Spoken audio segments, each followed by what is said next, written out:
really difficult and challenging, and not because of the performances of the team in the pitch, but because the current custodians of our club have, for me, drained the joy out of what it means to support Celtic. But when I stand here today and I see thousands of people of all shapes and all sizes who've come out here to defend the values of our football club, that fills me with joy, with optimism that things can change.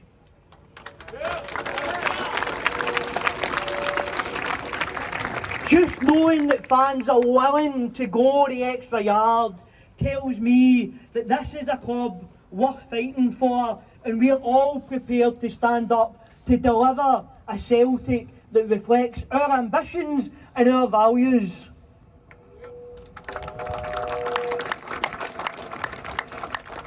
Now, one thing that Peter touched on, that I'll repeat just a little bit, is that Celtic is without a doubt one of the most successful footballing institutions in the world. Celtic is renowned all over the globe, and we'll all have experienced this, of going on holiday to far-flung and exotic places, and you'll always find a Celtic supporters club, and you'll always find locals wanting to talk to you about Celtic. What I would argue is that is explicitly because of the history and values of the Celtic support. We are not renowned as a football club because of the board behind me. We're not even necessarily always renowned and well known because of what the players do.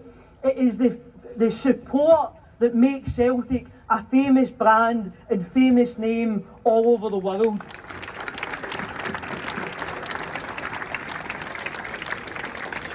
That is explicitly because of our history, because of our principles, and because of the passion that we have for our football club, and because of the noise that we can make in that stadium right there behind me. Our club is basically the national team of an immigrant community, and every single success of Celtic Football Club can be attributed to the backing of supporters like you. It is our money, our time, our dedication, and our deep-seated love for the football club that drives it. No goal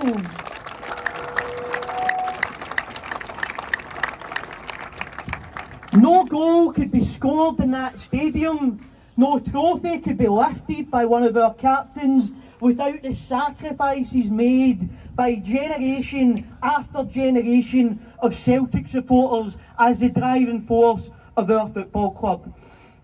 We have a proud history as a support of continually going above and beyond the call of duty, taking principled stands when necessary.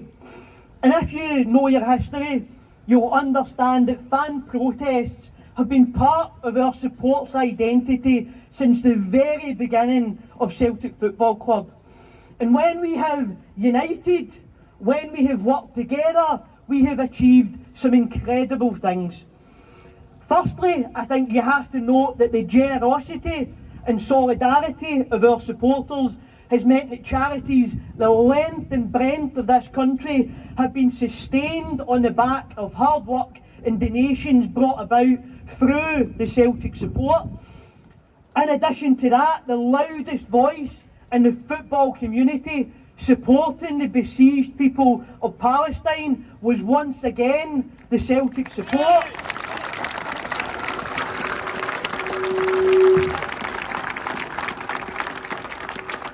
We took on a majority government and we repealed the Offensive Behaviour at Football Act. We took on the Whites and the Kellys and we removed them from our club at its darkest hour.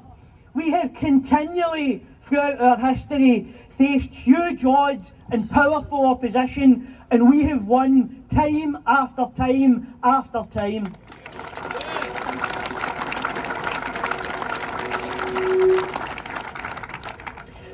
the moment, we as a support are under attack.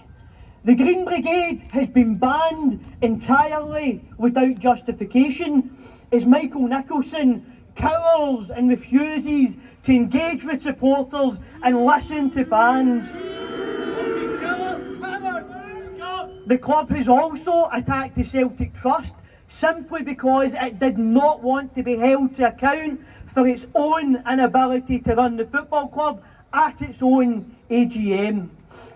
In addition to that, fan media have now been cast out of the stadium for having criticised the powers that be. And shamefully, the Celtic board have even banned fan media from properly covering the women's team, who now also have to pay the price for their arrogance, their hubris and their hostility to us as a support.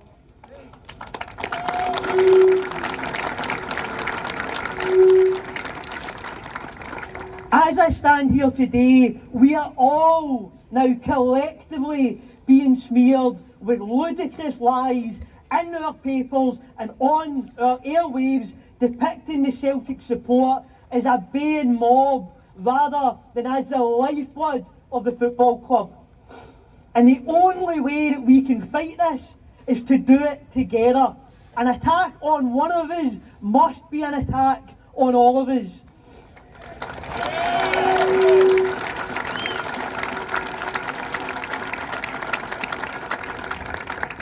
And what's important is that we need to be resilient in the face of these attacks, because they are going to keep coming.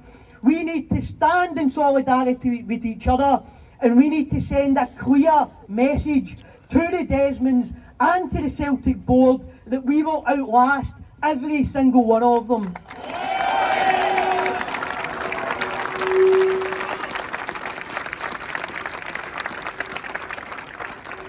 So as I look around, I see a large and very diverse crowd here today. And I suspect if I was to speak to people individually, you'll all have your own motivations for being here. You'll all have your own vision of what you want Celtic to be. Some will be here because they are disgusted by how the board has treated its own supporters. Some will be here because they are sickened by the deterioration of the squad and how poor we've been on the park. Some will be fed up of rocking up to qualifiers against opposition with a fraction of our resources, underprepared and humiliated on the European stage. And some will simply be sickened by how far the current custodians have drifted from the founding values of our football club.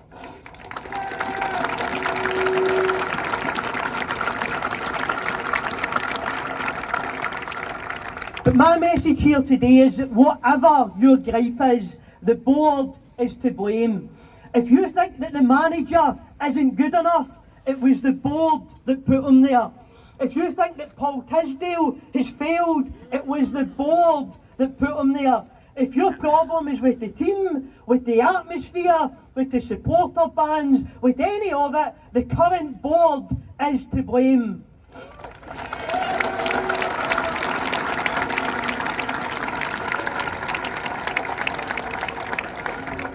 And I'm realistic enough to stand here and admit that we might not get rid of the Desmonds anytime soon. We don't have the millions in the bank to do that. And if Michael Nicholson and Chris Mackay and Brian Wilson are removed tomorrow, those replacements will likely be chosen by the Desmonds again.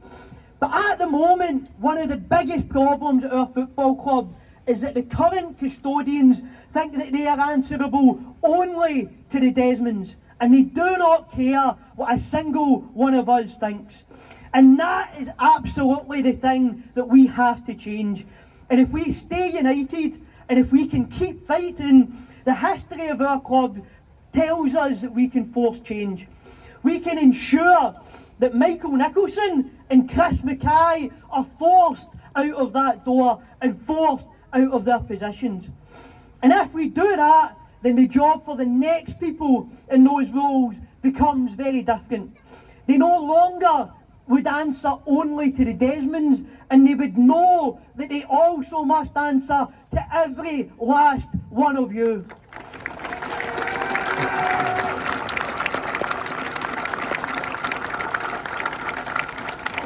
Now, Peter Lawwell has gone from the football club. His legacy will be that he earned millions from our club and left with a snide and baseless attack on the very supporters whose financial support of the club has helped line his pockets for decades. But more now have to follow him. We can't afford a chief executive who is too afraid to speak to anyone who isn't Jerry McCulloch. We can't afford a CFO who doesn't understand the history and values of our football club. And we can't afford a new interim chairman who has been part of that same boys club for 2 decades. We are demanding change and we need to force them out. Michael Nicholson, Chris Mackay and Brian Wilson, they are all unfit for purpose and they need to be removed.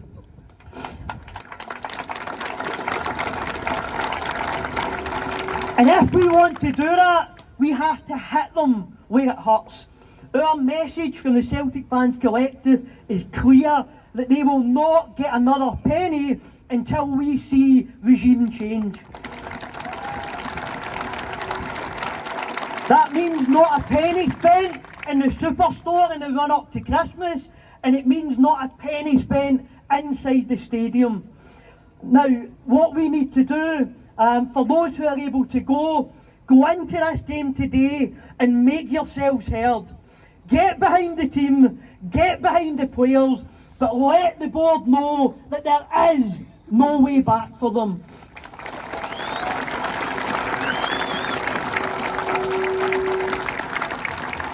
The history of our club and the history of our supporters tells us that the Rebels will win out in the end. Thank you.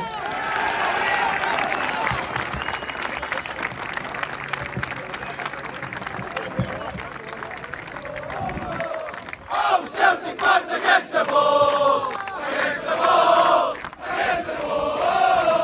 Oh, Celtic fans against the ball! Against the ball! Against the ball!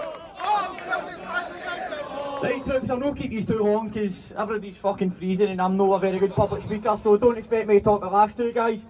But we all know that we're all out here, nobody wants to be supporting Celtic like this. Toxic atmosphere in the stadiums, protests on the Celtic way, all the rest of it. But while these parasites inside our club are overseeing the decline of the playing squad, banning fans that protest, blocking out fan media, everything else, insulting the support at AGMs, we as a support need to unite to force change within that boardroom. Nothing's going to change if we stay silent and act like everything's normal, so well done to absolutely everybody that's come out here today in the freezing cold to support the demo. We know we're all scunner, so fucking well done to everybody coming here. We know it's a hard time at Christmas when all your wains and your family are desperate for the new strips and whatever else Celtic's turning out at that superstore. So stick with the process and give them not one more single fucking penny.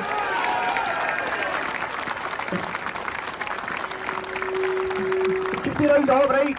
Everybody when you get in here, ready? Make sure these parasites hear your fucking voices, right? Let them fucking hear about our discontent and what we fucking think of them. Sack the ball! Sack the ball! Sack the ball!